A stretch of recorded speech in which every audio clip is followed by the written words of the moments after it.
Live with CDP Sports Talk, a weekly sports and entertainment podcast sponsored by Barry Cullen Chevrolet. Live on YouTube, Facebook, Twitter, Twitch, and LinkedIn. And on audio via Apple Podcast, Google Podcast, Spotify, Anchor FM, iHeartRadio, Amazon Music, Radio Public, and TuneIn. Now, here's your host, Chris Palme.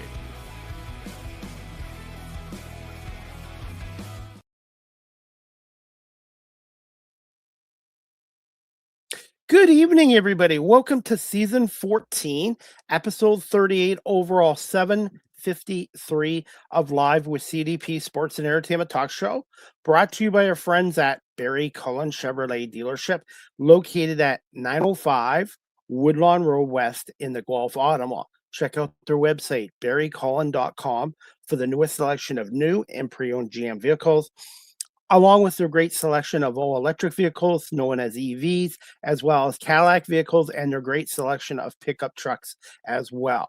You can call the dealership at 519-824-0210 and tell them Chris Palme sent you, or you can email them at info@barrycullen.com. Barry Cullen Chevrolet Dealership has been family-run and operated here in the city of Guelph since 1969. Good evening, everybody, on this Wednesday, August 26, 2026. Summer is slowly shrinking away here in Canada and Ontario, and I'm excited to have my guest on tonight. We met through social media, and this is her first time on our show, and I'm going to bring her on one second. Her name is Prashita Shand, and she is a podcast host of the Goddess Power podcast show. She is a certified life coach. She is also a motivational speaker and a content creator as well. And she's from the beautiful province of British Columbia. So we're going to bring on our guest, Prashita Shand, right now. Hi. Hi, Chris. Hello, Prashita. How are you? I'm doing great. How about yourself? I'm not doing too bad. I can't believe it. Summer is flying by. I know. I feel like it just started and it ended at the same time. I want to say thank you so much for coming on. And how's things in your neck of the country out in beautiful British Columbia, which I've never been to so far? It's great. I mean, we still have the sunshine, so I'm just enjoying it while it still lasts. A little bit of allergies, but I love the sun. I noticed now here, like a month ago, it wouldn't get dark until about 9 o'clock Eastern here in Ontario. Now it's getting dark by about 8:20. So every day now it gets darker 2 minutes every day. Now it's getting close to fall. Yeah, and I'm like, oh, at the same time I'm excited, but at the same time I'm like not ready to say goodbye to summer just yet. What do you love about summer the most, and especially in British Columbia? I love the sunset here. We have a beautiful sunset here. And I live in downtown, so I can see the view. It's gorgeous, and I feel like a lot more people are out and about and friendlier when it's warmer. Are you originally from Vancouver, British Columbia? No, I was born here, but I was raised in California since I was little, and then I moved back here part-time. How much of an adjustment was it coming back from California to British Columbia? Oh, huge, huge, because I was one when my parents moved us to California, so all I knew was the Bay Area, San Francisco. And when I came here, the cold and also the culture here is very different, but I've grown to love it. I think everyone has its own, perks, but I love it. I think it has all the seasons, which I love. I'm going to put you on the spot, Prashita, here. When we first met on TikTok, what were your first impressions of me? I thought you were really friendly and you were very supportive. And I really appreciate that because you didn't even know me and a stranger. And I was like, wow, this person is really being supportive. And I think that's really hard to find nowadays, even on social media. I can relate to your content. And I'm going to be honest with you. I joined TikTok 5 years ago at the age of 47. I didn't want to because I thought I'm too old for this. This is TikTok's for high school kids. I had all this perception. And the gentleman who said, you want to get into radio and media, you got to get on TikTok. And I'm glad I listened to him. And 5 years later now, I've learned how to cut promos for my guests like yourself, myself. Mm. I've learned how to create content through TikTok. So if you use TikTok, social media the right way, it's a good tool. Oh, 100%. I think there's so many ways to learn, and it's a great advertisement for what you're really working on. And nowadays, it's just like you're never too old for anything. I think it's a great platform for all ages. Whatever you're working on or expressing yourself, it's a great tool. And I'm glad that you joined, because you know what? We need all ages on there. It's not just for little ones. And one thing too, I've learned my other career, I was in security for 24 years. And during the pandemic, I had a work divorce. It was time on both sides. I took a lot of my skills from security and transferred into media. I didn't go to broadcasting journalists for media. I basically self-taught myself and used my life experiences in security for 2+ decades to help me out. And I've been reaching out to people, asking questions, and self-teaching myself. And I was going to say, the internet too does really shrink the world down, doesn't it? Oh, 100%. Just as much as the internet is a great way to advertise yourself, it's also a great way to bring somebody down. And that in itself, its own, issue. But I think that when you're strong in who you are, none of that will ever break what you're working on and what your purpose is, whatever that is to you. Prashita, I wanted to get your perspective on this. Do you Yeah. find, like, bullying was around back in the 70s when I was born, but do you find bullying and belittling has increased with technology, with the internet and social media platforms? Oh, 100%. Because I feel like now, if you're on social media, it's easier to say what you want and not have repercussions as if you were to say it to someone to their face. And so a lot of people get real comfortable behind that screen instead of actually being kind and spreading kindness. And that just shows you how the world really works even more. You start to see people like, wow, the world really is like this. There's a lot of people that are just miserable to just pick on people that they don't even know. And it is crazy, but I don't like that part either. But I mean, that's life. Comes with the good and the bad. And what are your thoughts on belittling? I think when people belittle, they're just trying to make themselves feel better by putting someone down because they see something in that person that they don't have within themselves. So they're going to sit there and try to antagonize the other person and shrink their light because they know they hold something that they don't hold for themselves. So instead of actually taking accountability, people will belittle the other person to feel comfortable in their own vessel. And I think that's just egotistical and wrong in many ways, because if you really want to be happy within yourself, you should focus on yourself, not try to attack others for your own gain. Do you find empathy and social skills and listening skills have shrunk too? Yeah, I feel like a lot of people are too self-absorbed with their own pain, and it doesn't mean that you shouldn't look after yourself, but I feel like a lot of people will say me instead of looking at that other people also have issues, and we should all maybe come together instead of saying that, oh, I have it worse. I think it becomes so like a competition, the empathy. And that word empathy, I feel like it's also been used so like loosely with people. A lot of people that claim they're empaths don't even have an ounce of empathy. They're just situational empaths. Because real empathy means understanding people's pain and also understanding yours at the same time. It doesn't mean that you pick and choose who gets that empathy. And a lot of people, I feel like, fake that just to fit the narrative of this society nowadays. Do you find mental health has shrunk too, especially after the pandemic? Increased or shrunk? Shrunk. Mental health, Or I feel like mental are you health has increased. increased? Okay. Yeah. I feel like it has increased more because of social media.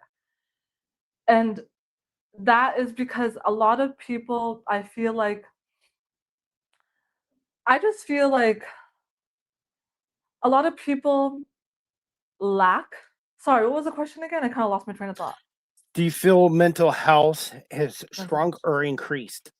I feel like 100% it has increased, but I don't think it has increased in a way that it wasn't as bad before. I just feel like nowadays there's so many tools to consume. Social media, you consume. TV, you consume. You go out and you consume. You never learn how to be by yourself in your own thoughts. And with that platform, like I said, it's a great tool, but it's also a tool that if you use too much of, that can make you feel physically and mentally ill because you compare yourself to so many more people because you see thousands of people more on your phone as opposed to when before back in the day when we didn't have social media. We weren't comparing ourselves, right? Because a lot of people are also fake on social media, not all of them, but some are, to put this facade up. And then other people will look at it and say, oh, my life sucks. And then they get more sick and more mentally like feel like they're not worthy. So I feel I like can it's just, really, I can actually yeah, relate. Yeah. yeah, I just feel like that's why a lot of people just consume, consume, consume instead of actually, and then they get lost in who they really are because they get confused. And I think that creates a lot of mental illness. Of course, yeah, definitely. I know now when I'm really tired and I don't have enough sleep and my energy level is low, I've now worked out a system where I kind of take a break from social media because you really shouldn't be on there if you're angry or you're upset or Yeah, you're depressed and stuff like that. Sometimes you need to take a break because it can be overwhelming. yeah, 100%. And then if you're on there while you're not yourself, because we're not always 100%. We have lives, we have relationships, we have jobs. And when we come home, it's our job to ground ourselves. And I feel like a lot of people get lost in how to do that now because there's so much consumption in this world now. 100%. Prashita, I'm based just outside of Toronto in Guelph, which is about an hour from Toronto. Can you just tell our audience a little bit about yourself? Yeah, of course. So, just to give you a little bit of who I am, I'm someone that when I was younger, I'm in my 30s now, but when I was 21, I faced two near-death experiences, and from those experiences, I learned a lot about myself and the people that I thought I knew, and that caused a lot more pain and betrayal.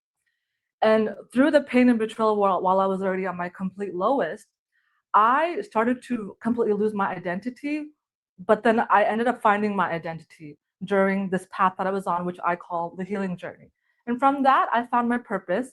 I used to work in a corporate field, like in insurance, but it was never something that I loved because I'm a very creative person and I like to learn things, not just go to work and just do the job and that's it. And so I never felt fulfilled, but those things that happened to me showed me that the way is where I am now is to find who you are by breaking down who thought I was and then rebuilding who I really am. And now I help people through my life experiences because, like you said, you're self taught. I agree with that because I feel like if I were to go to someone and get advice, I would want someone that has actually went through it and came out of it in the field that I'm talking about. And so I started doing that. I started healing, evolving, and then I gained all this wisdom and knowledge that now I just want to help people.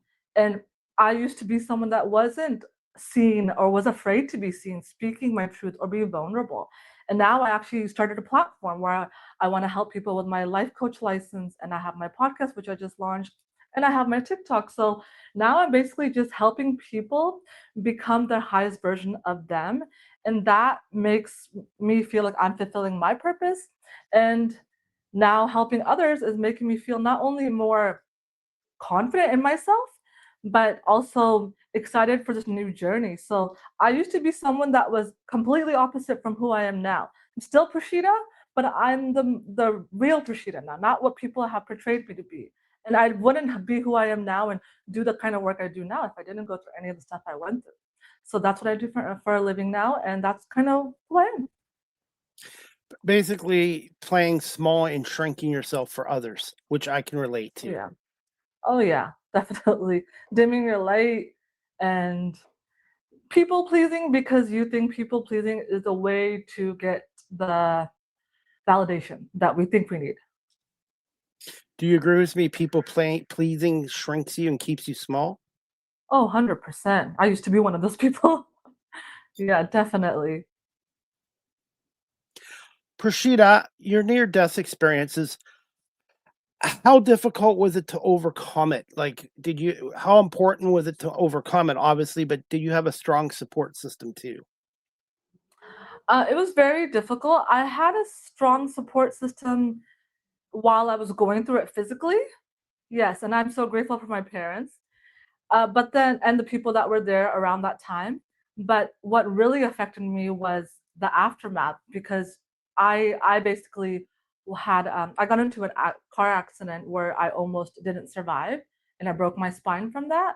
And then from that, they had to do surgery on me. Just to give you a little background so you can understand, they had to do surgery on my spine so I can walk again. But they couldn't because I had low white blood cells. And from that low white blood cells, they found out that I have cancer. So I was battling not only trying to walk and not be paralyzed from the car accident, I was also then found out that I have cancer at the age of 21. So I was battling two things: surgery, chemo, all these things that were very, very difficult. And I'm grateful for the support system I had 100%. My family came through, my friends. But the hardest part was the aftermath because everything that I endured in that time, that it created a lot of mental illness from all the things that I've seen and went through physically. And I didn't have the support system for that at all. And not because my parents or other people were harsh. It just, when they're from an older generation, they don't understand even what that means. Even if they saw me go through so much, they just thought, okay, she's physically sick. Okay, she should be better now. But the thing is, they don't understand how much of an effect that has on your body when you're going through two traumatic experiences and trying to survive and live and take all this medication and go through all that. And from that, I realized that, wow, I felt so alone. And that was the hardest. And to find out the people that I thought were people that really cared about me didn't really care about me was even harder. And I would say that was harder than the actual physical experience, although it was very hard. But the mental effect and not having the support after that because people didn't understand or didn't want to understand was the breaking point for me at that time. Prashita, for those people that are watching your show live stream and later on audio platform, there's somebody out Mhm. there going through what you did similar, going through a difficult time health wise. What advice would you give to them from your experiences? I feel my advice would be during the darkness, know that there is a reason for that darkness because the light at the end of the tunnel is going to be so amazing for you. These things don't happen for you because God, universe, whatever people want to call it, to punish you. It's here for a reason because you carry so much strength and light. So I want people to know if you're going through a hard time, any darkness you're facing, just know it's the beginning of your new life. So that way people can hold hope like I did. And I want people to have hope because during those dark moments, if you don't have hope, then there's nothing. I think at every point in everyone's life, there's a point where they all have a difficult time, and I've had a couple days too. But I had a strong support system, but I'm very passionate about what I'm doing in media too. So mindset is very important, but also you have to believe in yourself because when you whatever you do in life, whatever career you do in your life, you're gonna have people support you, but you're gonna have your skeptics, naysayers, and in some cases haters as well. And you gotta block that noise out. 100%. That's the hardest part, but yeah, you just gotta block it out. And I just want people to know that, hey, if people are trying to bring you down even while you're at your lowest, that means you have something that they want. So don't let them take it. Fight for What it. are s- what are some reasons for people to belittle and make people shrink these days? What are some of the reasons for that? I mean, there's many reasons, but I think the core reason, in my opinion, would be because people feel like they're not enough. It all comes down to their self worth is low, so they're gonna put the other person down to feel better about themselves. It's another form of bullying. So it's like I'm not gonna do the work on myself, but I see this person carry something that I want. So instead of uplifting this person and having them become even bigger and brighter, I'm gonna put them down so I don't have to work on myself. That's what I believe because it all comes down to the inner core. It's never surface level in my mind. It's always deeper. I always like to understand what's the story behind this? What is this person projecting onto me, and what am I choosing to believe? Because one person can belittle you, but you got to ask yourself, why am I accepting and believing that? Because anybody can come up in your life and show you who they are, because there's many people that are not the greatest in this world. And there's amazing people too. But you have to know who you are in your core to not let these people even get an ounce of your energy and try to belittle you. And trust me, I used to be someone that let people belittle me all the time.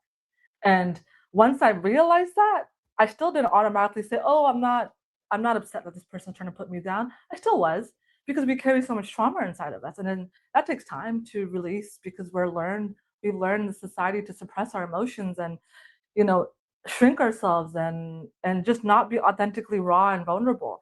And I feel like that's why people belittle, because they don't want to figure out who they are, so they're going to blame other people for being them and put them down. But karma's real, so they get the karma when the other person recognizes who they are. This is what I truly Now, believe. I know you're a certified life coach. And you work with women, but do you work with men as well? And Oh yes. do you find men can play small and shrink too? Oh, 100%. I work with men and women, but a lot of my platform, I think it views a lot of women view my platform, but definitely, I think a lot of men have an issue with also not expressing themselves, because as men, you're taught to be strong and not show any emotion. And I feel like as women, we have our friends, we have our girls that we can at least have our therapy session with. I feel like men don't have that because of how society has told men to be, like, be hard and rough, right? And it's just like when you have that idea in your mind as a man in any generation, you lose yourself, because you're thinking, okay, I have to hold all the stress, all the pain. And even with your friends, men don't even talk to their friends. And it's sad, because it's like that's how much society has ingrained men to believe that they can't show an emotion. And that makes them feel like they're not enough then, because if you don't express yourself, if you don't regulate yourself, you're going to feel less than, especially by the pressure of society. Eventually, it will catch up to you over time too. It will catch up. 100%. Yeah, 100%. And that's why, like, I even say it to my dad all the time. I said, like, I talk about this and that with women and men, but men have their own issues with society. And I feel like it's your job to debunk that, because I mean, uh, as for women, we like our emotionally intelligent men. We don't want men to be suppressed. And I feel like every time I talk to men, even my nephew, he's 18 now. I always tell him, express yourself, because I don't want him to take on that narrative like our past family members have done. And I feel like, I mean, nowadays I think it's easier to understand that, but then again, understanding something and applying it is hard. Do you find men have opened up a little bit more than in the past, or do you find it still difficult for men to open up? I feel like from what I've seen, they have been, because society has been more accepting of it. From what I see, even on social media, when I see men be vulnerable, I applaud that so much, because that takes a lot of strength. Because like that takes a huge amount of strength, just to be in your own essence, your energy, and then not care what other people think, and being vulnerable in itself. So I think that's amazing, and I've seen it and I love that. I just would like to see a lot more with people, with men as well, especially with men, because I think that would solve a lot of problems with the relationships that people are having. If you connect with yourself, the relationship will resolve itself too. It'll become clear. What are your thoughts on psychiatrists, shrinks, and therapists? I think those are great tools. It just depends on what you're looking for. I think that's like therapy. I've been to therapy in the beginning, but I'm such an emotionally intellectual person that I didn't need to go for too long. But it helped me get my foot in the door to, like, say, okay, confirm what I already knew about myself. So I think it's a great tool, but what I also think is not something that you should do forever, because at some point therapy is talking. At some point you're gonna have to do the work yourself, because if you keep talking and talking and talking, you're just staying in the loop. Can relate. I can relate. Yeah.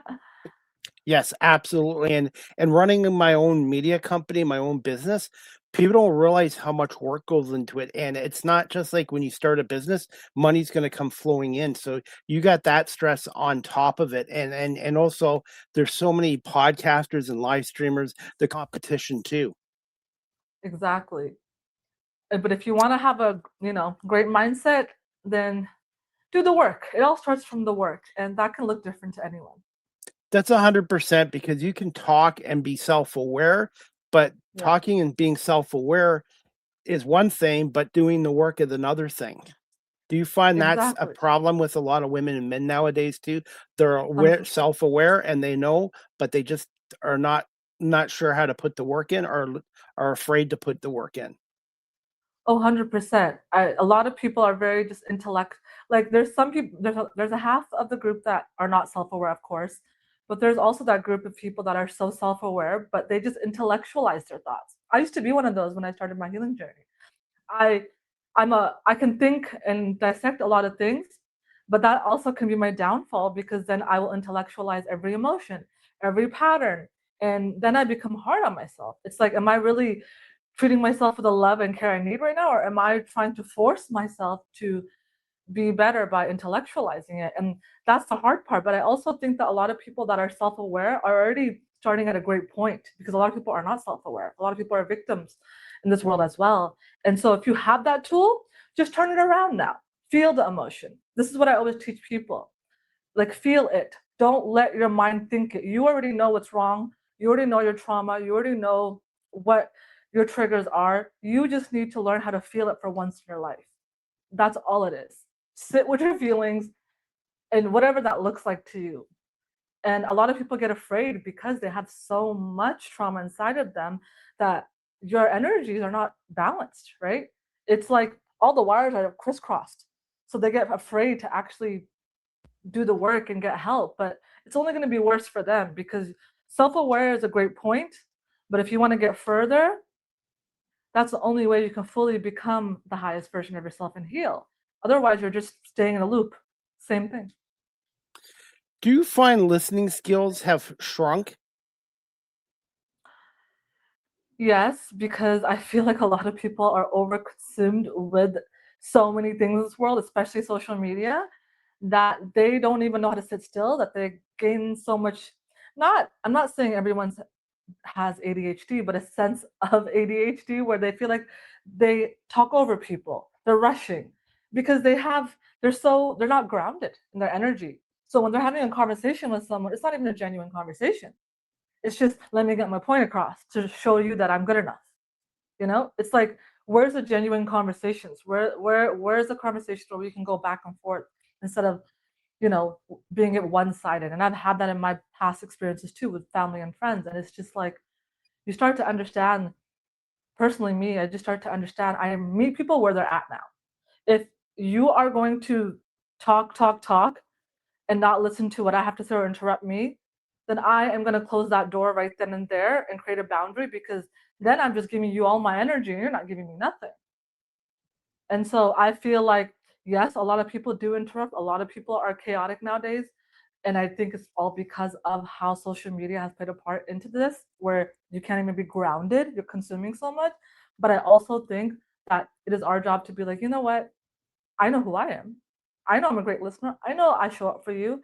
If you can't do that, then you're going to lose some my access, depending on who you are to me. And I think a lot of people should recognize that, because who you have in your life is going to make your entire life. Your life is based off of the characters you have in your life. And if you let them drain your energy, then you're just depleting your own energy. And I think that's why boundaries are so important as well. I'll be honest, the older I've gotten, I'm 54 now, by the way, 54 years young. My inner circle has shrunk, and quality over quantity.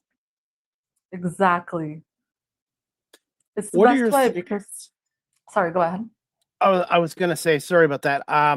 Do you feel attention spans? Do you agree with me? Attention spans have shrunk too.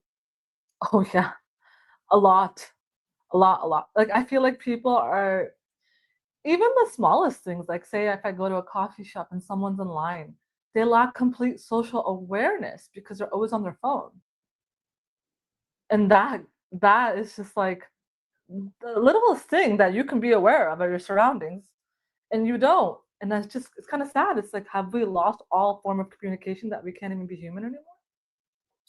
When I go into Toronto for my media work, I take the GO train, which is public train. And Mhm. in the old days, people would actually talk to strangers or talk to people on the trains. Now everybody's got their head down and looking at their phones. I'm guilty of it too. I sometimes do it, but I also like to have conversations on the go train, and I know how to connect with strangers too. Exactly. Like it doesn't mean that you always have to talk to someone because sometimes I don't have the energy, but just like yeah, like here and there, like have a balance. But yeah, I totally agree. I like my phone too, but I've learned like a lot of people lack human skills, basic human skills nowadays because of that. Prashita, I wanted to ask you this. Who were some of your early influences and mentors? And when did you develop a passion for helping other people? I've always had a passion at a young age. It was just naturally who I was, but I never saw it that way. I thought it was me. But through my experiences that I've talked about, that's how I found my purpose. When I was working at the corporate job, I decided at the age of 30, I was 30, that I don't want to be here anymore. And then when I quit, that's when I started my healing journey because I was already at my lowest, complete lowest, and I needed to like really figure out what's going on with me, or else I was not going to survive. And when I did that, was basically focus on myself. And when I started focusing on myself, I really started noticing these things like, wait, I love this part of my life. I love doing this. I love talking. I love speaking. And it just kind of started showing up in my reality. Like things would pop up, people would pop up. And I'd be like, oh my God, like this is aligned with me now because now I opened the idea of evolving. So now the universe will align you with that each step you take, as long as you are taking the steps. And when I started taking each step to heal, I started finding my purpose. And what I always say to people, I actually just did a podcast episode that I'm launching this Friday. I always say to people, how to find your purpose and love what you do is whatever is challenging you at your core is what you're meant for greatness, the other end of that.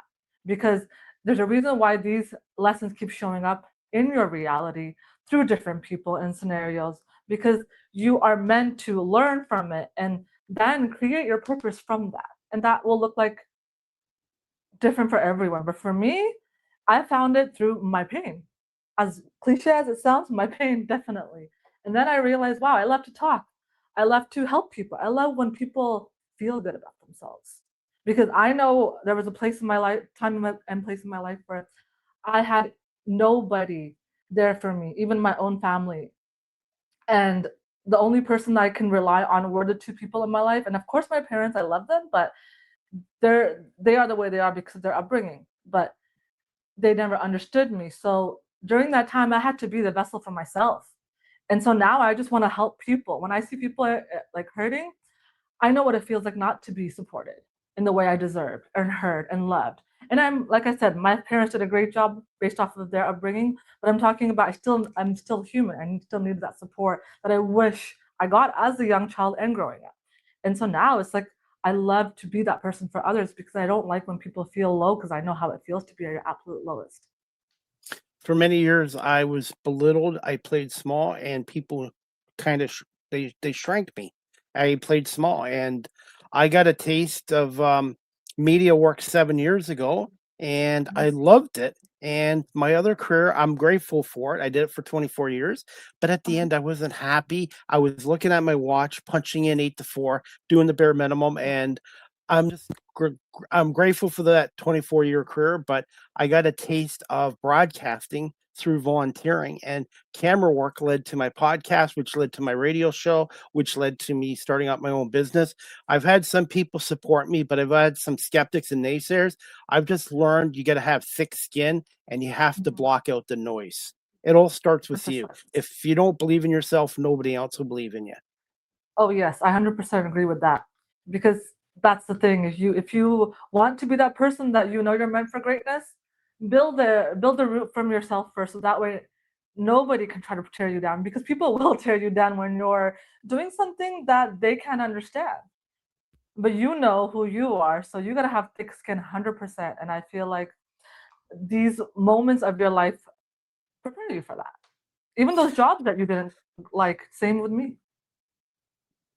Never shrink yourself for other people. Nope. Never, never will I ever do that again. Prashita, how did you end up as a certified life coach, and what was the process like in becoming one? I just knew that was something that I always wanted to do while I was in this process of figuring out exactly what that was. So when I started my content on TikTok, at first I'm like, I need to learn how to express myself to people out there just the way they do it on here. And then when I started doing that, I realized I really want to help people. So I went online and I did an online course and I loved it. Everything that I was already doing, I already knew. I just wanted the certification, but I loved it. It's something that I already knew. And the process was like, it wasn't work for me. It wasn't learning for me. It was your purpose, right? Your passion. I loved it. And that's how I knew that was right for me. And the process of it now is I don't have any clients yet. I haven't put out anything out there. I'm certified, but yeah. What was the question again? Did I go off topic a little bit? No, it's okay. How did you end up as a certified life coach, and Yeah. what was the process like in becoming one? Yeah, I loved it. Like I said, the process wasn't hard. It was I think it took about 2, 3 months. But like I said, it was just enjoyment for me every day. It was a course and I loved it, enjoyed it, and it was something that I already knew. I just needed the qualifications to have on my, background. That's all. Any plans in the future to bring on clients, either virtually or in person sessions? Yes. So my first point was to first launch the podcast, and which I just launched a month ago. And then now I want to thank you. And now I want to stay consistent with it because there's still some learning like we mentioned before. And then now I want to also add on life coach. I want to create my platform and put it on my create a link on TikTok and on my podcast. I would love to help people and do one-on-one work or even actually actual like classroom on Zoom or something like that. I'm kind of playing around with it, but I would love to help as many people I could help. But at the same time, I want to be able to help people that actually want to be helped because there's a difference if someone actually wants to be helped or thinks they want help. So yeah, I do really want to do it one day soon, definitely this year. Please let me know when you do. Yeah, definitely. Now, Prashita, I wanted to get your thoughts on AI. Do you find AI it can be a good tool, but do you also find AI can be a bad tool? And do you feel that it will reduce the workforce going in the future? I feel like it could be good and bad, definitely, personally, because I think it's a great tool to, do things like get information and like sometimes, okay, when I started my podcast, I'm not very techy. I'm a creative person, but I'm not very techy, but it helped. Going there and getting step by step, it really helped me. But if I were to say what a lot of people do, write emails on there, what your normal human self can do, or text messages, or really just get lost in AI and not be human anymore, that's where I feel like you're kind of losing yourself. There's a fine line. I feel like if you can use it for what is actually needed, like doing the extra things that you don't need to do and waste your energy on, that's great. But when you start to use it to replace your own human abilities, yeah, that's a little concerning for me. It's like you're losing your entire self at this point. And that goes for jobs too. Prashita, how much has the impact your life experience assisted you in starting up your own podcast show and as a certified life coach? And tell our audience about your new podcast show and how you come about Mhm. it and where our audience can find it and watch and listen to it. Yeah, definitely. I mean, when I started it, how I went about it, I just basically, like I said, I actually had help from AI to like give me step by step on how to create my channel. And when I created it, I had this idea of everyone has many different podcasts, but I'm different. I went through my own experience. So instead of me trying to compare myself to other people that I see, because that's easy to do as well, I started to recognize what was the real reason I wanted to do this. What do I want to talk about? And from that, I realized I'm not a surface level person. I'm very, very deep person. I can go deep into topics, and not everybody likes that. So I wanted to attract the right audience for my podcast by giving them an idea of what this could be. And I use the name Goddess Power because when I was healing, I used to always say to myself when I was so low to remind myself that I am a goddess. And I kept repeating that. Instead of having negative thoughts, I just kept repeating that. And then it clicked to me. I said, I believe that about myself. I want other people to believe that about them. I want other people to understand that they have this this there's reality that they don't even see right now because they're so in the darkness. So I help people now tell them that your goddess power is within you, men and women, and help them understand the deeper meaning and core understanding of why we are even here and why things happen, and just kind of go really into it. It's a mix of spirituality, um, quantum physics, psychology. I mean everything, right? I feel like they're all collide. And yeah, that's how I came up with it. And now I just basically share my story through what I've been through and then give lessons on it from my own experience and how I overcame it. How did you come up with the logo, and do you have plans in the future to bring guests on your show at some point? Yes, I would love to bring guests on the show 100%. I whenever that happens, however that happens. But the logo and everything, I had like when I was healing and stuff, I love the evil eye energy. And I even have a tattoo of it on my arm. And I said, I need something that's gonna give a protective essence to my logo because that's who I am. I'm protective of myself and people I care about, and I protect my energy. I know how to. So that's how I came up with the logo. I kind of just played around with it, and the colors really resonated to me because I feel like black is like darkness, but not darkness as in horrible darkness. Darkness that turns into power, which the color red comes into play. Red is power in my head, and that's how I created it. It's kind of just went with it, and I said one day I was like, okay, this is the name. If I overthink it, then I'm just gonna keep going in circles. If you do look for a guest in the future and you'd like one, I would be happy to be a guest on your show at some point. Yeah, I would love that. I was actually thinking about that. I'm like, oh, he'd be a great person to bring. I would love to have that one day. Maybe you can teach me how to do the StreamYard stuff because I don't know. It honestly, I learned it 6 years ago. I reached out to a gentleman named Jamie in Philadelphia. He was a podcaster long before I started this 7 years ago. He recommended StreamYard, and then when I signed up for StreamYard, I did the basic free plan, and then Mhm. he gave me some advice, and basically he helped me out.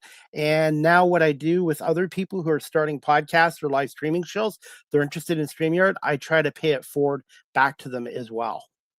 Oh, I love that. That's amazing. I Now think that's your great. I show. love what you're doing. Thank you so much, and, I love what I'm doing. I can tell how passionate you are as well. Now, how often do you record an episode, and where can people find your podcast show, The God and His Power Yeah. podcast? For now, I launch it every Fridays, and then eventually I will increase it, and I'll let people know on my page, my YouTube, and my Spotify, and my TikTok. And you can find me on YouTube and Spotify, and you can for the podcast. And then you can also, if you want daily inspirations, I have my TikTok, which is my name Prashita, and then 888 888. So And you can that's how find me we on met. there. That's how we Yes, met that's on right. TikTok. By Yeah. the way, I have 3 shows in total. This is my main show, but I have, another show which is football only, CFL. I have a co-host, but I also have another show I would love to have you come on in the future. It's called the Small Yeah. Talk Podcast with Marlene Sharp. She's in the cartoon animation industry in Los Oh, Angeles, nice. and we do our show once a month, and we interview people from the entertainment industry or people with unique careers. So maybe one day you'll be interested in coming on the Small Talk Yeah. podcast with me and Marlene. Yeah, I mean, I would love to. Definitely. Just reach out to me whenever, and whenever I get mine started, I'm reaching out to you.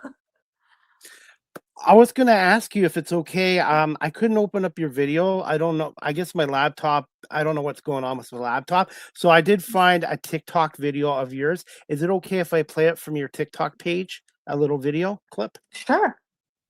It's about a minute and a half. And where can people find you on TikTok again? Prashita 888. Is there a reason behind that number, 888? Yes. So, I've told you, I'm very spiritual too. So 888 is basically a number of abundance, luck, and also karma, meaning balance. That's what I love about this show. Every show, I learn new things from my guests. by the way. And this video is called "Your Light Hits Differently When You've Had to Fight Through Hell to Find It." I really liked it. It's a mindset motivation video. And thank you for letting me play this. I'm going to play the clip Thank right you. now. Make sure Okay, everybody you perfect. follow Prashita888 on TikTok. I'm going to play this clip right now. People get so mad because of the aura that you hold and exude, but they don't understand how hard you had to fight to be able to exude that aura. They don't understand that when your aura was bright, the people that you thought loved you are the ones that dimmed your aura. And then not only did it dim your aura while you were already going through the most difficult time of your life, you actually healed from it and became the highest version of you, the alchemist that you are. So that's why you hold so much brightness, so much light, so much aura. That's why when you walk into any room, you are the goddess. Because your aura, your light, your confidence, your essence didn't come from anything external, but everything internal. But people don't understand that. They just want to sit here and get mad at you for holding the aura that you worked so hard for and went through so much hell for to become and hold that kind of light. But it's crazy, right? People will judge you for the light that you hold, but not understand what the hell you actually had to go through and fight for to be who you are now. But yet they want your aura and not do the work. But they can't because they're not you. They're not the person that had to go through and face so much traumatic experiences. They are not you because you are you. You are here for a different mission, a different purpose. Let them be them. Let them complain about their lives while they're being miserable. You're actually evolving. Don't let your aura get pulled back from people that never even understood what the hell you actually had to fight for to become you. People get so mad because of the aura. Thoughts on this video, Prashita? Thoughts on this video? Yeah, so Yes. when I created that video, it was basically about people, like, we hold light, we are energy. And when people look at you, they have no idea anything that you went through. They only see what they want to see and then get mad at you for being that individual that carries so much light. But they don't understand the pain that you had to go through to evolve to and become who you are. They just want to see what they want to see to make themselves feel comfortable and better about themselves. Because if they actually got to understand that you got there by doing deep inner work that a lot of people avoid, then they wouldn't be threatened by your aura. They would actually be asking you how you did it. The difference between the people that don't ask you and the people that ask you is one person wants to be helped, the other one just wants to play the victim. Do you find there's more of that victim mentality nowadays in 2026? Oh yeah, 100%. There's like so much victim mentality, and I always feel like it's always the people like, hey, listen, everyone goes through a lot, but there's also a lot of people that go through way worse. And I've noticed that I'm not comparing. I think that the person that's gone through not as much as the other person still deserves love and acceptance and understanding. But I've also noticed the people that don't go through as much will play the victim in their reality because they don't understand what actually deep pain looks like to appreciate life. And so they play the victim. And then they never want to see other people's pain and understand them because they're just selfish. And I feel like you can't be selfish in this world and then want a life that they have because you have to because to be selfish is to only focus on yourself and your energy and not give, not radiate. So how do you expect to attract good for yourself? That's what victims do. And I feel like there's too much of that nowadays. And I what I always say is let the victims be the victims because anything you say to them they'll never understand because they're not at your level. So don't waste your time and your energy, just keep it moving. Do you find narcissism is intended to keep you small? Narcissistic behavior. I feel like the people that are narcissist are, yeah, the narcissistic people or the people that have narcissistic traits definitely do that to other people that are not to keep them small 100% because they don't want to admit who they are. So they're going to try to drain the other vessel that is not the narcissist. I always say narcissists and empaths go hand in hand. The narcissist always wants the light of an empath because empaths carry a lot of light, love, and energy. And narcissists are not connected to their inner core, so therefore they want to take your energy like an energy vampire. And then that drains your energy and then belittles you and makes you low and makes you feel like, oh, maybe I'm crazy, and then manipulates you. And then they think they're the big guy here. Like, everyone loves me, I'm amazing. But eventually the narcissist falls because you can't stand high up on a root that was never built from the inner core. I always say that you can't build something from exterior, always the inner, because the exterior is going to eventually fall one day. And that's what I always describe a narcissist as. What are your thoughts on manipulative behavior? Do you find that's increasing nowadays too? Oh yeah, 100%. People manipulate, cheat, lie to get what they want. Because they want this reality so bad that they see on social media other people having, but they don't understand how to get there, so they will manipulate and try to rush their way to get there to prove to people, like, look at me, I'm amazing. It's like, no. What are your thoughts on jealousy and envy, and what are some signs to look for? And should you keep those people in your life that shows jealousy and envy towards you? It depends. So I always say that jealousy and envy is a normal human emotion. But what you do with that emotion is what will create the trajectory of your life. Because if you can ask yourself, why I'm jealous, why do I feel this way? You're not going to blame the other person for who they are. You're going to recognize, like, I feel this way. And you're going to want to be better. But there's a lot of people that will be jealous of you and then put you down because they're jealous of you and not ask themselves why I feel this way, and then keep being jealous of you, and then on top of that put you down, belittle you, and have like little remarks, backhanded compliments.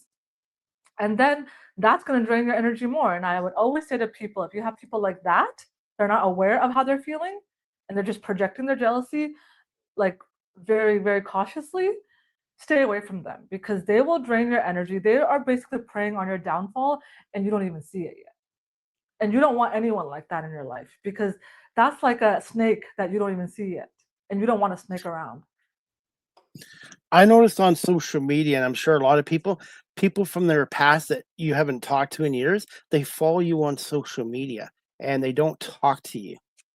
Well, exactly. Yeah. I've had that. I've cut a lot of people out of my life, especially I cut my siblings out of my life as well. And a lot of people, I have, well, yeah, I can relate. exactly. I can Yeah, a relate. lot of people. Fa- Family isn't always blood related. To me, family is people who support you in good and not so good times. I 100% agree with you, Chris. I And they always say that don't same judge thing. you. And they don't judge Yes, you either. exactly. Because someone can not understand your path, but still support it. They don't have to understand you, but support you. But the people that judge you, I always tell people the same thing. It's like, you think that your family is your family. I'm not saying everyone, but anyone that can relate. Yeah, they're actually preying on your downfall because they want you to be comfortable just like them. They don't want you to rise. They get jealous the most. It's just a silent jealousy. We don't want to believe it because we're like, no, we're siblings, we're sisters, you know? Because we think differently, right? And when you have a kind heart, you don't think that someone's going to feel that about you. But that's what you realize, that, oh, this life is more complex than you thought it was. And it would be your own family. And that's okay. That just means you have a family waiting there for you that you just haven't met yet. That's all. Those people want to keep you underfoot. They don't want you to grow. They want to keep No, you underfoot. Do you agree with that? 100%. Oh, 100%. They want you to be in that cycle that they're in so they don't have to be better, because you can still stay in that reality where you are and be comfortable in that. Nothing's wrong with that. I think there's many people that are Yeah. fulfilled in their life like that. But the minute you start to see another person, especially your own family member, see you wanting to be more and have bigger dreams, and that I, triggers you, that's something that I don't mess with at all. It's like, that shouldn't trigger you. It should actually uplift you and want to be the same, if that's what you want. If that's not what you want, then you would feel whole already and be fine with it. But they're not. they always say strangers actually support you more than your own family and friends do. And I'm seeing that being in media now. 100%. It's crazy, right? It's like, you think you're like, wow, really? Like people that don't even know me support me. And I think that all the time. I'm like, wow, there's strangers here that love what I have to say and support me. And then my own people that I thought were close to me are preying on my downfall. It's a crazy lesson to learn. And I don't wish that on anyone, but if that is someone right now that is going through that with their family, just know, be yourself, keep your distance, and you'll find the right answer for yourself. What are your thoughts on ghosting nowadays? Oh, like when people ghost others? Yes, yeah. I mean, it's complex, but I feel like ghosting, it depends what you mean. Because if someone ghosts, like cutting someone off out of nowhere and ghosting, I think it's kind of similar, right? And I think that you if you have an issue with somebody, say a friend, and you notice something that you don't like, and you vocalize it because they're grown adults, they should be aware just like you are at some degree, and then they gaslight you into believing that what you said is wrong. At that point, you can ghost them, cut them off, because you're not here to be their mother. You're here to be your mother. You're here to evolve yourself, and you're here to help others that want to be helped. But when you bring up a conversation with someone and they try to gaslight you, cut them off. You don't need to go deeper into it and keep trying to make them understand you, because now you're just putting yourself down to that level. So with that, I think that's completely fine, because I feel like no one needs an explanation, because we're all grown enough to understand how to communicate our emotions and also how to receive the feedback. And if you're not, I'm not wasting my time again telling you how to be a better friend or a partner. And I think from that point of view, that's completely like okay with it. But if you try to ghost or cut off somebody because you know what you did was wrong and you don't want to own up to it, so you're gonna cut them off because you think they're in the wrong, that eventually catches up with that person. And that's none of my business, because that person needs to learn their lesson. And if they think they're doing it the right way, let them. The person that is on the other end of the stick that got ghosted by the individual, they will know what was right for them or not. They will understand if that person ghosted me is because they need to work on something that they're not willing to work on. And if that person doesn't understand that, then they're both still learning their own lessons with each other. This is what I always say. Prashita, do you have any plans in the future for a book from your experiences? A book in the future? Yes, actually, it's great that you mentioned that. I do want to. I've always loved writing. I'm a writer. I actually already started writing my book, but I never really thought about when to actually look for someone to like help me with, or I don't even know how to do it, but I just started writing. But eventually I would love to write a book because I have so much to say, so much to share, and so much to give back, that I feel like a book would be perfect, because I talk a lot too. So I can keep going. So do I. What are your thoughts on books shrinking nowadays, like everything going to digital and that? Do you see hard copies continue to shrink, or do you see there's people still like the physical copies? I think that people still like the physical copies. Personally, from my experience, like I love going on my iPad and reading, but also I love a good book. The feeling of a book, it just, I don't know, it just feels good. It's like when you have that cup of tea and you set the environment. The feeling of the book, it just feels real, not so digital all the time. But I also like my iPad here and there, read books on my iBooks. But I personally still think that books will always stay around, because that's something that is just so original that you can't take away from that. It's the essence of a book. Personally, me, because I love to read. When you do publish your book in the future, please let me know, because I'd love to buy a signed copy of your book, because I can Oh, you're so relate to your sweet. content. Thank you, Chris. You're so sweet. It like you are a very, very kind person. I have to give you that. You are very Well, like what you're doing to just having a platform from people. I think that's an amazing thing you do. Even like I can feel your energy. Even when you started um, messaging me on TikTok, I was like, oh, this guy is so kind. So I just wanted to tell you that. Well, thank you. And my job as not a TikTok host, but as a talk show host, is to build a rapport with my guests. My job is to make my guests feel comfortable and share their experiences. And I'm also trying to prove to traditional media they're wrong about me because they've told me that I'm too old, I don't have enough education, podcasting is not broadcasting, which is nonsense. So I Yeah. use rejections as motivation. I love that. That's a good line. Use your rejection as motivation. I think that's amazing. And I if should someone turn that tells you into a not to do, podcast. I was gonna say that. I was like, you should definitely do that. Or even like, because you have some good insights. You should also do that on TikTok as well. You have a story, Shine, share always shine and not shrink, except for my waistline. it. That's funny. I like that one. I try to be funny. I try to be funny. I like Hey, that. Prashita, are you still good for a few more minutes? Couple more questions? Are Yeah, you of okay course. for time? Yeah. Okay. Let me just turn on Great the con. light real quick. Okay. Let me just- Great con. When you're having a great conversation, time flies by. It definitely does. I was like, wow, it's already Does been an hour. I didn't realize. Yes, like I said, chemistry is important too. Oh, So that's why 100%.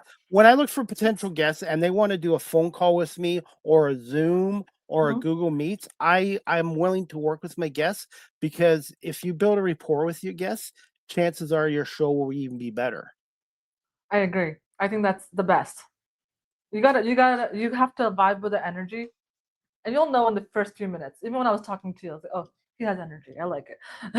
And I realize this too, you're not going to be everyone's cup of tea, so you don't take it personally. Um, No.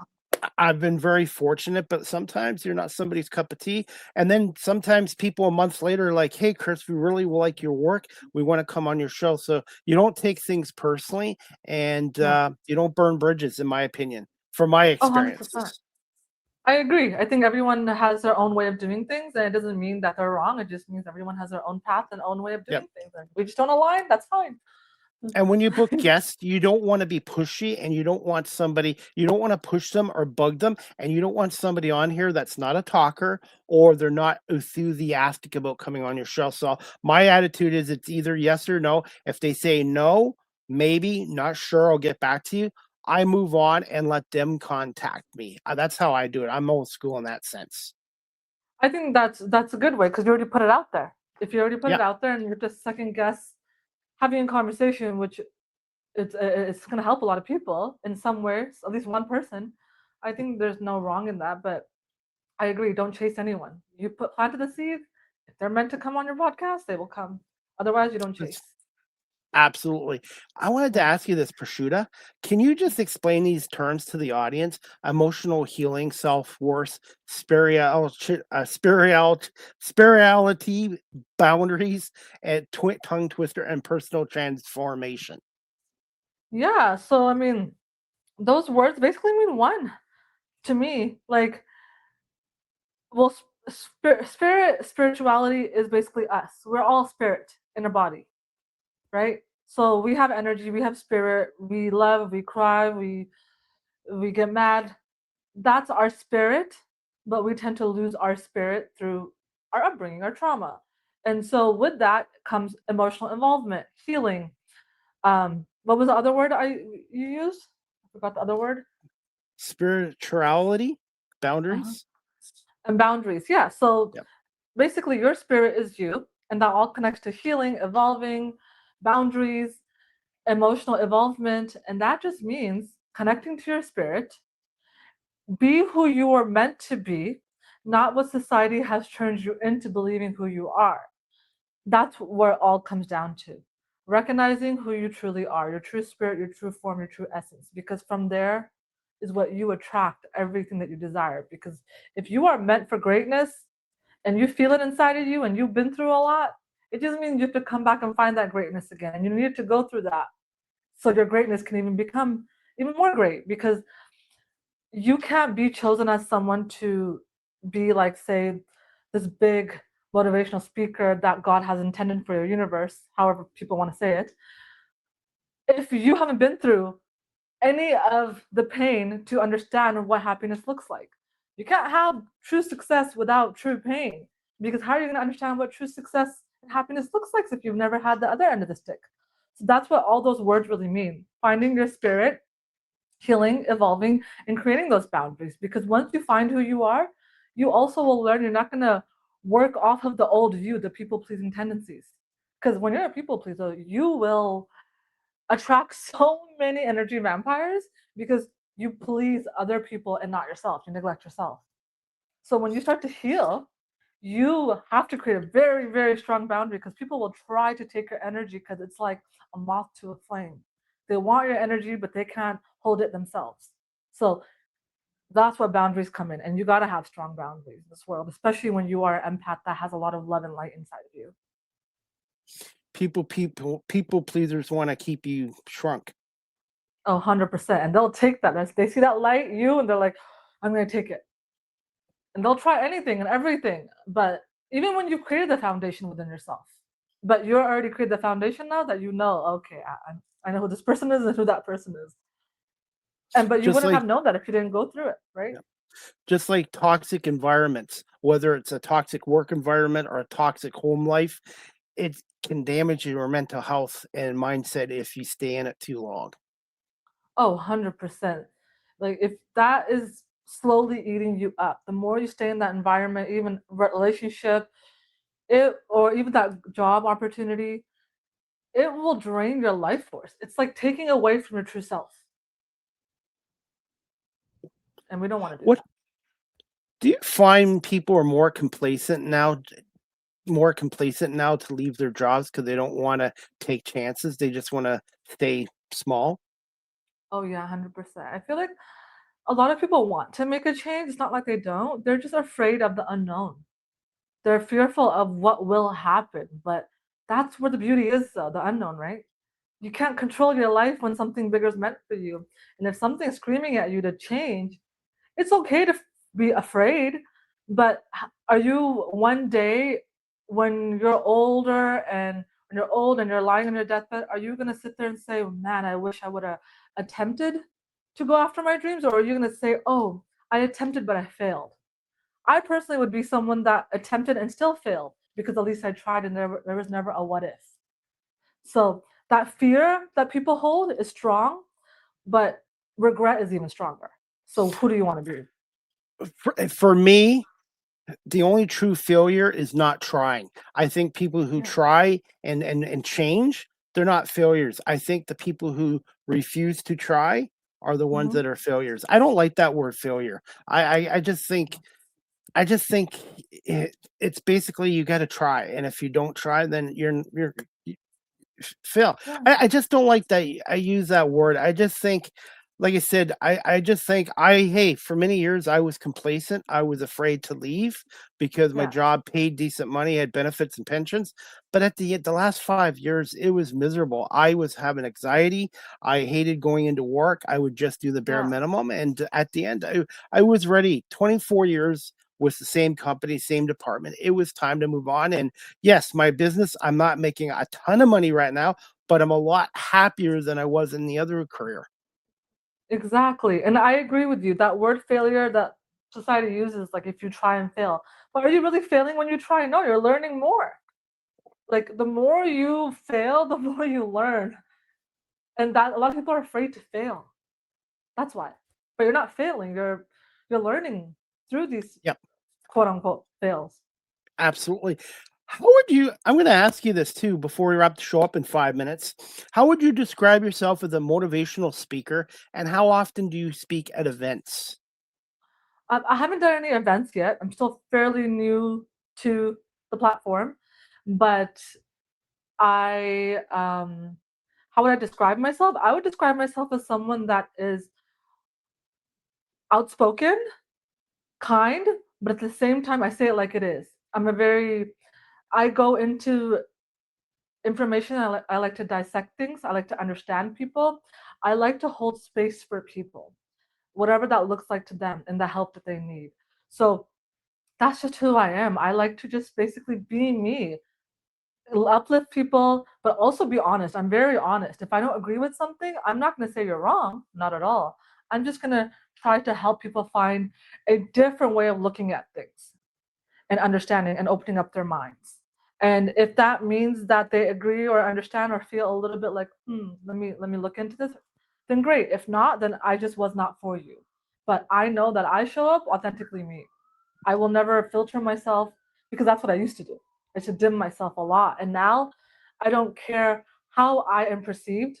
Before I used to care a lot, but I don't care how I'm perceived as long as I know I'm being authentic and genuine and kind, and I'm coming on here not for views. That's great, obviously, but that's not the main reason. I'm coming here to express myself and help any one person or many that I can. And if that brings me views, great. That just means I'm helping more people. That makes me happy too. By the way, when I was in elementary school, high school, college, I would shrink and play small in front of people. I hated public speaking. I was always the one the teachers had to drag up last. And now I've reinvented myself, and I feel my career in security really helped me with public speaking, listening, thinking on my feet. And I was going to ask you this as well. In your opinion, what makes a good motivational speaker? And I do some public speaking at local high schools here about the importance of careers and education in and out of a classroom. And I never thought I'd be doing that even 25 years ago. I love that. What are my views on what was the question again? Your views on what makes a good motivational speaker from I your think perspective. what makes a good motivational speaker is when you're not trying to let your ego get in the way of what you're doing. Because a lot of people get tripped up on that power of oh, I'm a leader. And I don't think leader in my understanding is the right word. I think that I want people to lead with me. If you can be a motivational speaker that drops your ego and separates yourself from the other person or the people, then you're speaking from true authenticity, not from your egotistical mind that some have. And that's why I think it's so important for people, if you're going to do this kind of work, you got to first do the inner work because you got to drop that ego. And ego is a great tool to find those things that you don't like about yourself that you need to evolve into a better version of you. So I think that, yeah, ego is number one, and separate yourself from the individual and just be authentically you and know why you're helping people. If it's for power, yeah, no. But you can always tell with those people, right? But if it's for, genuinely just showing up and not caring who's going to see your video and eventually you blow up, that's because you're authentically you and that aligned with who you are. And that's why people like that blow up, because you can't ego and those people that show up that say do this, do that, it's like they're speaking from like, I know what I'm saying, you're not. And I don't like that. I feel like that's belittling people. So a good motivational speaker would be someone that doesn't have to use their ego in their platform and just separates themselves from people and just wants to genuinely help. You mentioned the word belittling, but also some of them can try to make their audience shrink, feel small. Oh yeah, to feel better about themselves. That's why they sometimes I feel like I don't know. I don't want to say any names. I'm not going to do that. But there's some that I've seen, and it's like there's motivational speakers where you gotta sometimes, really get passionate about it. I get it. I can get passionate in my messages. There's a difference between being passionate and genuinely just trying to put the other person down with your tone to get something in them. Like you just want to prove to that person that you're right, not what you're saying is true. And I totally agree with that. I feel like they put a lot of people down. And so if you want to be a motivational speaker, please do the work. Do not put your trauma onto other people. Now, how are you going about this? Are you looking for opportunities, or are you taking classes on motivational speaking? No, I'm naturally like that. I'm a Leo. I'm a natural. I can talk. I don't even prepare. It's just who I am. It's just something that I've always been. I love to be creative. I like to speak. I don't prepare for nothing really. I used to be that version. And then I realized that's not who I am. Everyone's different. Everyone's vessel is built differently. So me, it was just based off of all my really, really hard times and my experiences that this side came out of me. It was like, oh, I have this version of me. I need to stop only showing it to people that are around me and really help people that actually want to be helped. So that's how I kind of went about it. And right now, I just started taking it seriously, but I would love opportunities that would align with me. I do want to grow my podcast more. I want to be a life coach. I want to have an academy. I really want to make something big out of this because I'm so passionate about it that I don't even feel like I'm doing work. I feel like I'm just doing what I love. And I think that's great. Not all people can say that. Well, when I one day get out to British Columbia, which I want to do, I would love Yeah. to hear you speak because I think you have a lot to say and you're very passionate and you've caught my attention as a guest on here tonight as well. You're natural on Yeah. camera as well. Thank you. I so appreciate it. I do. That means a lot. It's new to me still, but I appreciate it. That's one thing too. I was in such a toxic environment for a long time. Now that I'm in media, I have people giving me compliments, kind words. I still don't know how to react to. You know what I'm saying? When you're always hearing people belittle you, put you down, make you feel small, Yeah. it's hard to change that mindset when somebody gives you a compliment. Yeah, and I totally agree with you on that. It's we don't know how to receive. Because when you are someone that can give, you lose the sight of how actually learning how to receive from others. And that's a hard one. I completely understand. And one thing I would say is little things, like even compliments. When someone gives you a compliment, stop yourself. Don't try to pay them back. Just say, you know what? Yeah, Thank thank you. you. Thank you. That's what I did. I was like, I was so quick to compliment them back, but I was like, unless I genuinely wanted to, I'd be like, thank you. Like I've learned that little by little. I've learned that, and now it's like, okay, I'm learning how to receive. I'm learning how to just be me. And if I want to give a compliment or give something to someone, there's no motive behind it, just because I want to. But you don't need to jump on that. Try to just little by little do that. I used to be like that. I used to be horrible at it, but now I'm I think trying to. we got different backgrounds and different stories, but I think we can relate. 100%. I feel like we can relate a lot. Relate. Yes, absolutely. As we wrap the show up, can you just tell our audience how you would describe yourself as a content creator and the impact that TikTok and YouTube have had on your on what you're doing as a certified life coach and as a podcaster? Yeah, I mean, I am someone that just, like I've said, I'm someone that just is here to help in any way I can through the depths of my story, help people understand and dissect what really reality is and why we go through these things and understand life because I feel like a lot of people don't even understand life in general, not on like on an internal level. And I am just here to help in any way I can, but help to those that actually want it, that actually want to evolve, because knowing you want to change and actually doing the work are two different things. And so I'm someone that just basically wants to be that friend to people, not some leader, like that friend, that person that you can relate to on the other end of the screen. Because when I was going through the rough times of my life, when I saw videos on TikTok and I didn't have anyone that I can talk to, uh, it gave me some kind of motivation. And that's how I show up. I show up as a friend on social media because I don't want to be someone that's here to be a leader. I'm just here to walk with the people and show them how I did it so they can be the same in their life. Do you feel people's motivations nowadays is kind of been reduced? Yeah, a lot of people lose motivation because they lose themselves. And that will cause you to not have any motivation. And you think it's laziness. It's not laziness. You just need to learn how to find yourself again. Not and right now, what I always tell people is don't rush the process of finding yourself because there's a process behind it. This process in itself is a journey that you're going to learn so much from to be this version that exists. But don't try to rush to be better. Be okay with being you right now. If you're broken and you feel like you're not the best version of you, love yourself in that moment because that's the only way you're going to evolve. Because if you're rushing for a different outcome, you're not appreciative of who you are right now.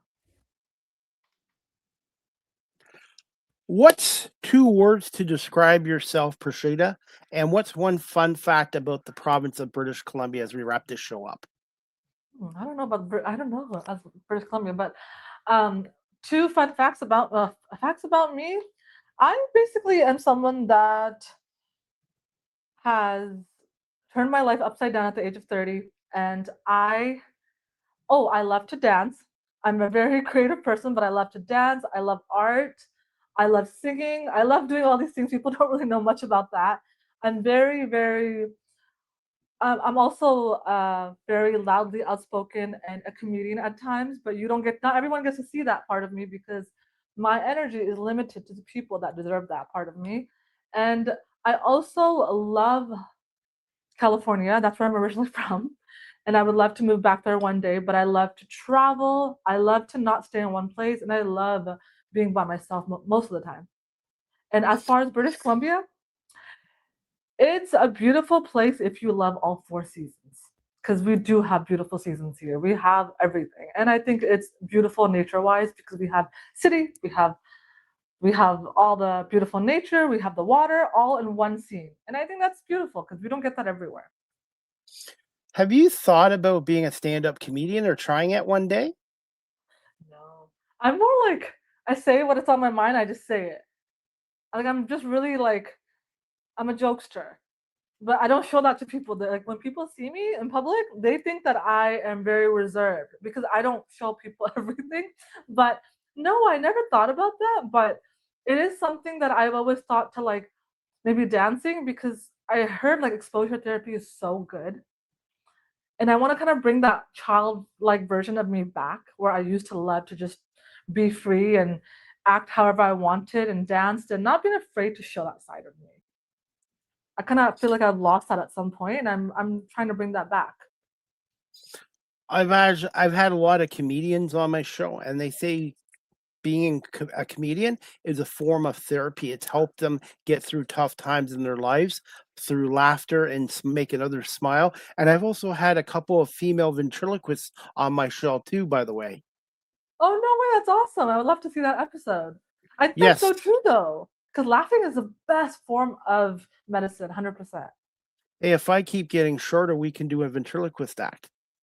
Definitely, that'd be funny. We need a name for it. What would her name be? Oh, what would our name be? Chris and Prashita. Keep it simple. Prashita and Little Chris. Little Chris, that's cute. I like Deal. that. Deal. Hey, Okay. as we wrap up this show, I have a silly side to myself too, but No, I love that. thank you so much. What is next on your bucket list? Next on my bucket list is to create my life coach. That right now so focused on my purpose, but as far as career wise, yeah, I'm creating my life coach program, and then to travel a lot more because I feel like when I travel, I'm more free, my energy's flowing more, that I can bring that creative side out. Right now, I've been so in this journey where I was healing, and now I'm the highest version of me that I'm just evolving. That I'm like I'm ready to be seen. I'm ready to experience life again, and that's where I'm at. I'm ready to finally live. And then obviously my life coach. Well, if you ever come to Ontario or Toronto or Niagara Falls, please let me know. I will definitely. Actually, my niece goes to school in Toronto, so I will be visiting her, and I'll let you know if I do come down. Small world. Toronto's only about an hour from me. Oh, that's awesome. I love visiting Toronto, but I don't think I'd want to live there. It's so big and there's so much traffic and it's so stressed. Everybody's always in a hurry and it's like, but it's okay to visit. It's a nice place to visit, but I wouldn't want to live there.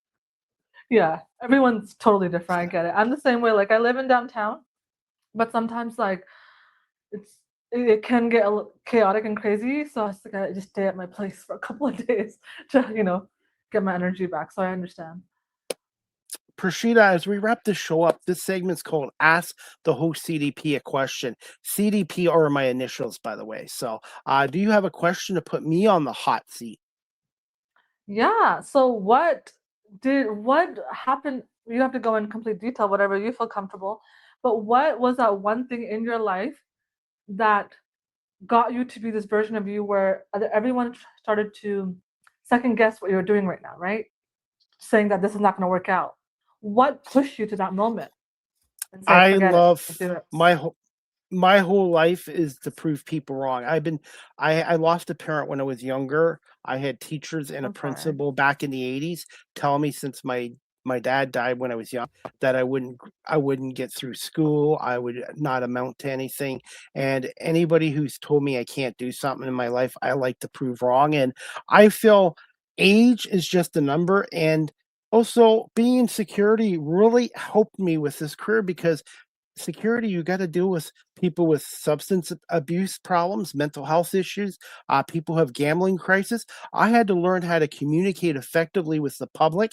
I also had to listen. I learned my empathy skills from that career. So that career really prepared me for this. And the best form of revenge is not by words, it's by actions and being successful. And for me, I don't really need to tell people off. I just want to be able to continue to do what I want to do and be successful is to me the best form of revenge. And I use negativity. I'm trying to use negativity now as a motivation to keep improving and keep getting better. Learn and improve every day.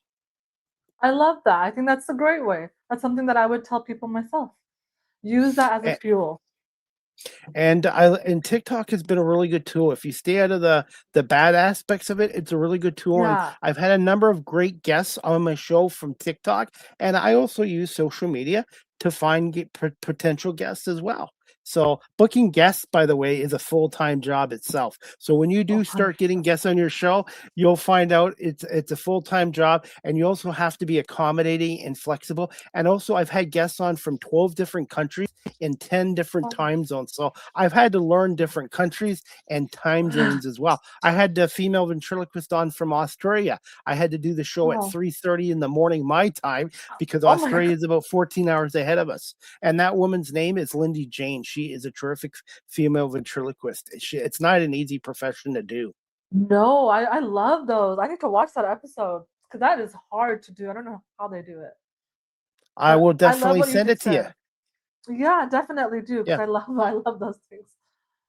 Yeah, and like I said, it's my show is always about the guests too, so I'm very fortunate.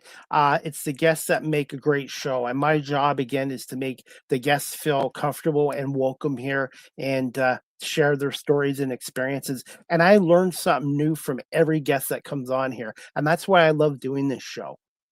I love that. It's like you're getting all this content that people watch, but with the people right in front of you. I think that's amazing, and I love And that. what and I do in-person interviews as well. So if one day you come to Toronto, Niagara Falls, I would love to do an Yeah. in-person interview with you as well. I love doing virtual, but I do in-person interviews as well. And there's nothing better. And I love virtual, but there's nothing better than when you are in Yeah. person with somebody as well. 100%. Because like the energy flows even better, I feel like. 100%. And we've Yeah. only known each other a couple weeks, but it feels like I've known you for a couple years now, I know. just And you by know our what they say about conversation. that?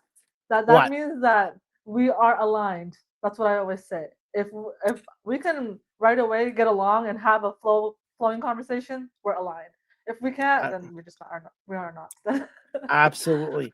Prashita, finally, where can our audience follow you on social media? The best way of contacting you, and any plans for your own website. And just let our audience know when your next podcast, the Godness Power podcast, drops and where they can watch it or listen to it.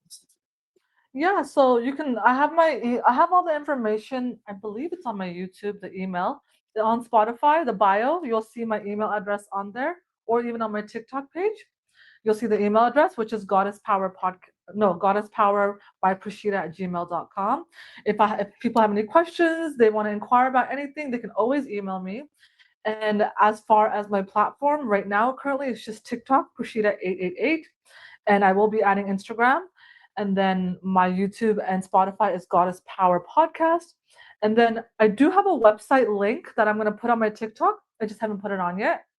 I believe it's one of those websites where you can click on all the links on there. So I'll put that up there.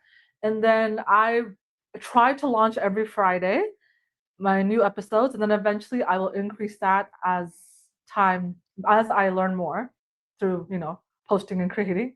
But for now, every Fridays you'll find new episodes on YouTube and Spotify, and daily Um, inspiration on TikTok.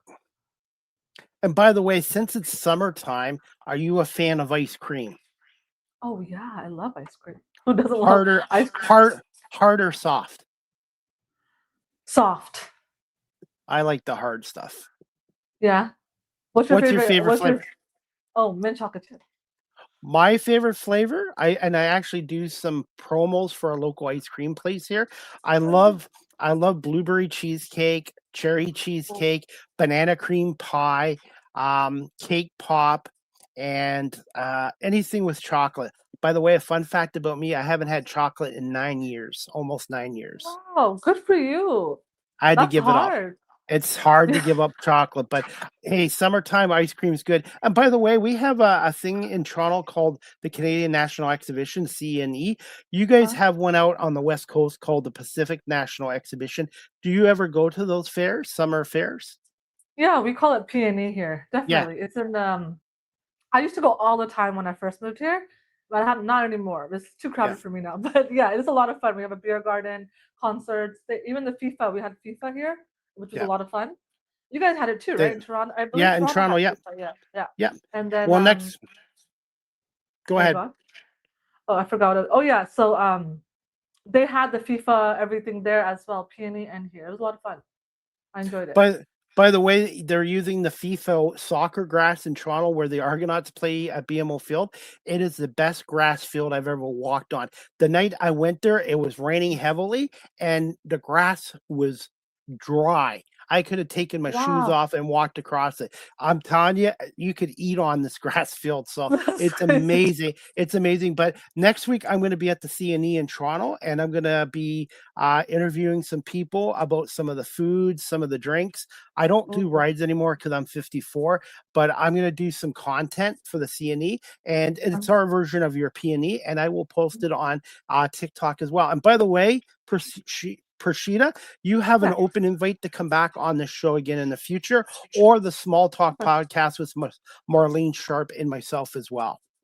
Okay, perfect. I would love to, and I would keep you posted on anything that I'm doing on my end too, and then have you on a guest when I do have guests.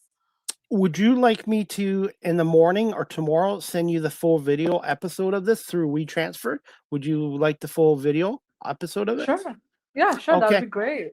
And give me some time tonight before I go to bed. I will Uh-huh. send you some links to the video, the audio, and I'll do a few video reels and clips, and I will tag you in on TikTok as well. Final thoughts. Final thoughts? I mean, I think this conversation was great. I did not think this was gonna last this long, but hey, when it flows, and I loved it. I feel like we matched our energy, and I just want to tell anyone out there that hey, if you're in the darkness, just know you are ready for an amazing life. It's just the beginning. So don't give up, have hope, and if you need any support, I'm here. Chris is here because you do a great job at motivating too, Chris.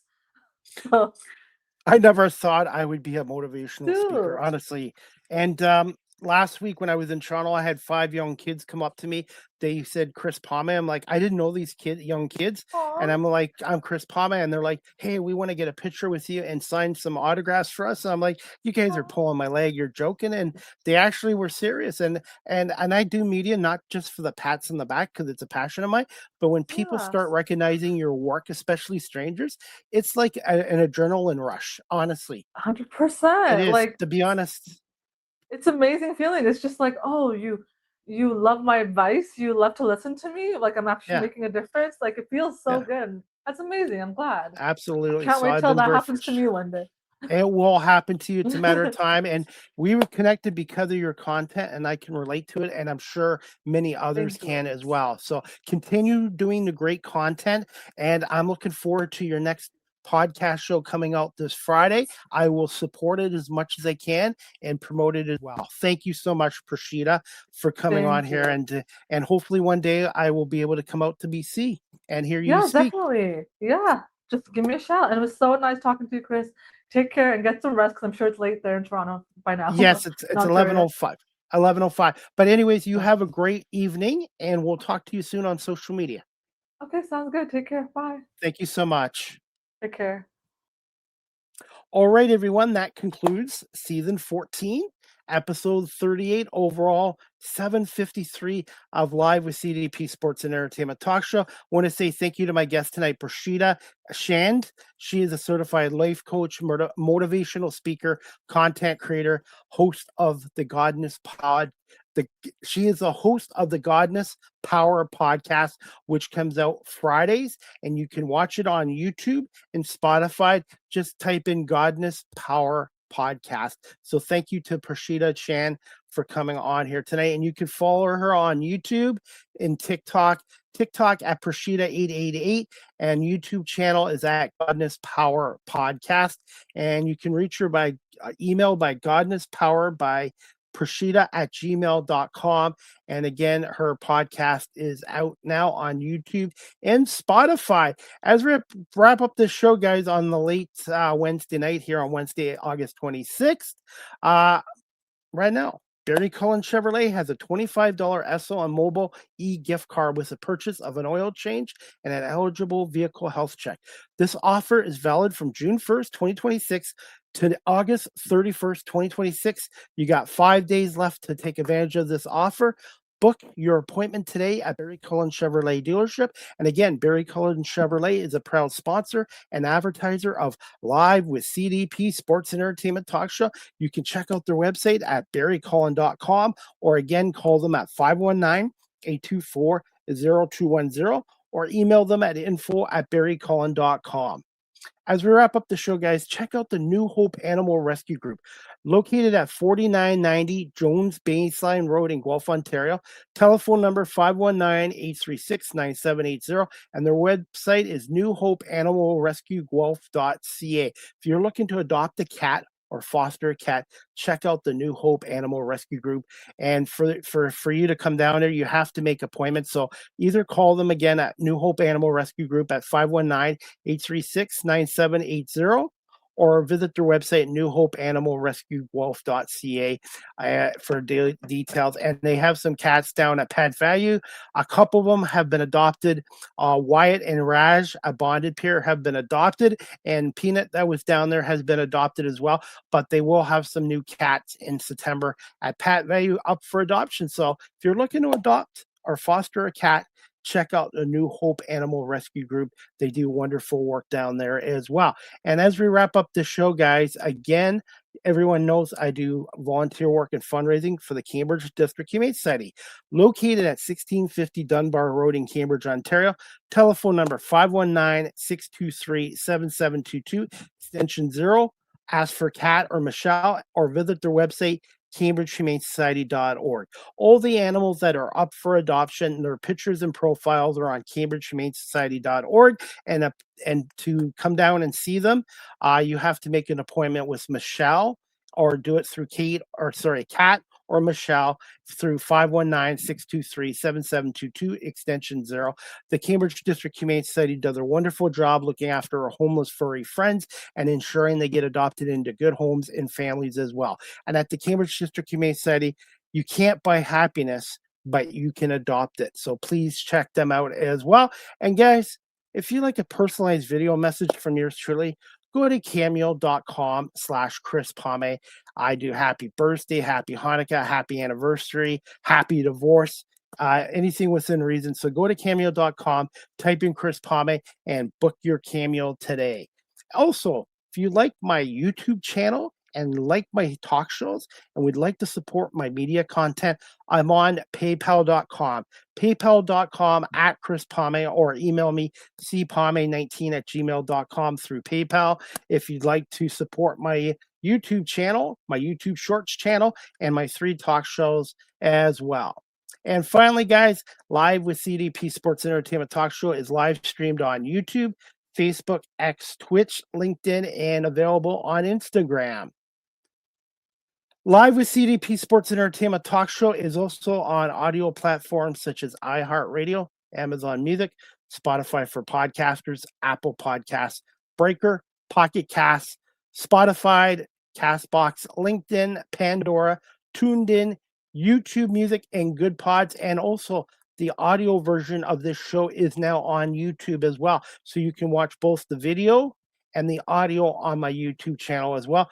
Good Pods has been a little bit of an issue the last month with downloading on Good Pods. So I'm going to hopefully get that corrected as well. And finally, guys, StreamYard is the official live stream provider of Live with CDP Sports and Entertainment Talk Show. If you're into webinars, live streaming, podcasting, go to StreamYard.com. They have basic free plans, paid professional plans like I do. And if you're a business that does a lot of webinars or live streaming, go to StreamYard.com and contact your sales department for pricing as well. And also, guys, I have another announcement to make as we wrap up this show. My next live with CDP Sports and Entertainment Talk Show is going to be tomorrow, Thursday, August 27th at 5 p.m. Thursday, August 27th at 5 p.m. with my special guest. It's her first appearance. Her name is Naya D. Wilson. She is an actress from Buffalo, New York. So Naya D. Wilson from Buffalo, New York, an actress. She's had some roles on Hallmark movies and some commercials in the Buffalo, New York area. Nadine Wilson joins us tomorrow, Thursday, August 27th at 5 p.m. I want to say thank you again to my guest, Prashita Shan, for coming on here tonight. Certified life coach, motivational speaker, content creator, and the host of the Godness Power podcast for coming on. And thank you, the audience, for watching this late night show, live stream, and on my audio platforms as well. I hope everybody has a great night, and we'll see you back here tomorrow, Thursday, August 27th at 5 p.m. Eastern with Naya D. Wilson, an actress from Buffalo, New York. Good night, everybody, and thanks again for watching Live with CDP Sports and Entertainment Talk Show, hosted by Chris Pame and brought to you by our friends at Barry Cullen Chevrolet Dealership in the Guelph Auto Mall. Good night, everybody.